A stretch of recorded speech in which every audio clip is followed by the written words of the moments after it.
You're listening to Paris Live AM. This is Radio France International. Coming back to one of our top stories this morning in Venezuela, the number of women protesting continues to grow as they join fellow Venezuelans in the often violent marches against the government of President Nicolas Maduro.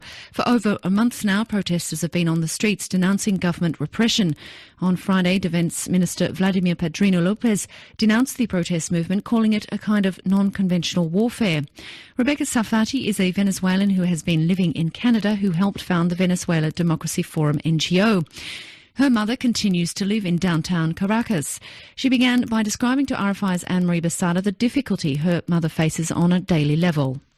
For her specifically, it has been hard finding basic needs. She has been a bit ill. She was in the hospital for a few weeks, and even if it was needed, she had to find elsewhere because there was nothing, even in a private hospital, which was covered by her insurance. They had to find toilet paper, for example. They didn't have at the hospital toilet paper, so they request the people to go and find it.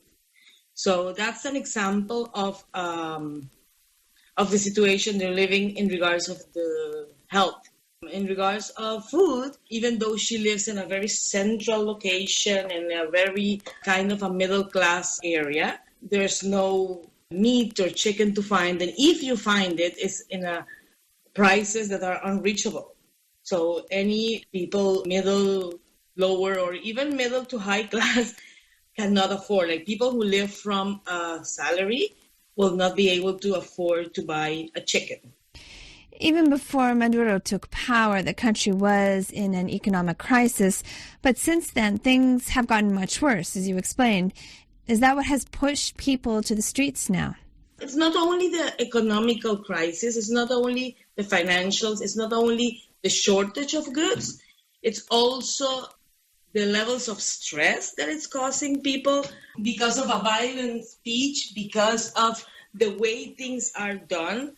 Venezuelans in general, at all levels, I will say, and definitely the middle class, which was a very strong part of the society, which were people who were professionals, the workforce, are extremely disappointed in everything.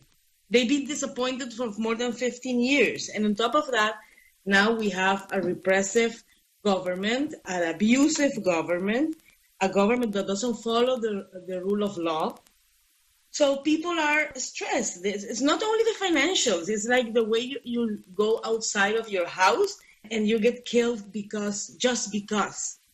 It's turning into a non-humane society. You were in Venezuela while Chavez was in power, but was it ever as bad then as it is now? I think Chavez had also a process of his own changes. When Chavez reached power, Venezuela was facing a deterioration in their political system. I won't say in democracy per se, but I will say that the political parties, and it was like when you have a building and you don't change the pipes or the wiring and everything start breaking down. That's the way Venezuela was at that point. And that's the reason why Chavez got to power. So I will say at the beginning, many Venezuelans were pro-Chavez because they were sick of that deterioration of the political system at that moment.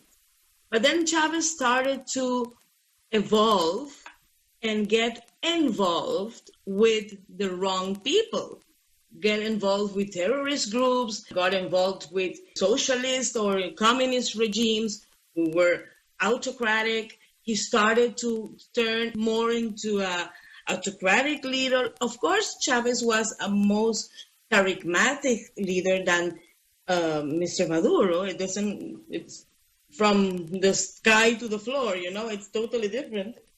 But Chavez evolved into whatever he was till he died.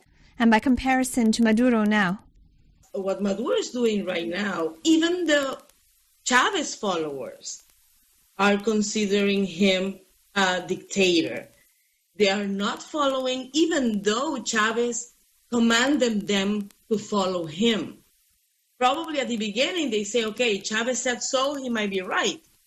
But now many, and the socialist intellectuals and the more educated Chavistas, they're not following Maduro. They're actually calling him what he is, a dictator, an autocrat, abusive. Like all those terms are being used by people who follow the Chavez way of thinking. And Maduro is starting to stand alone, if you say, or with his closest people who are involved in so many things that I cannot even start to mention them. I'm talking about drug dealing, I'm talking about financing terrorism, world terrorism, I'm not talking South America.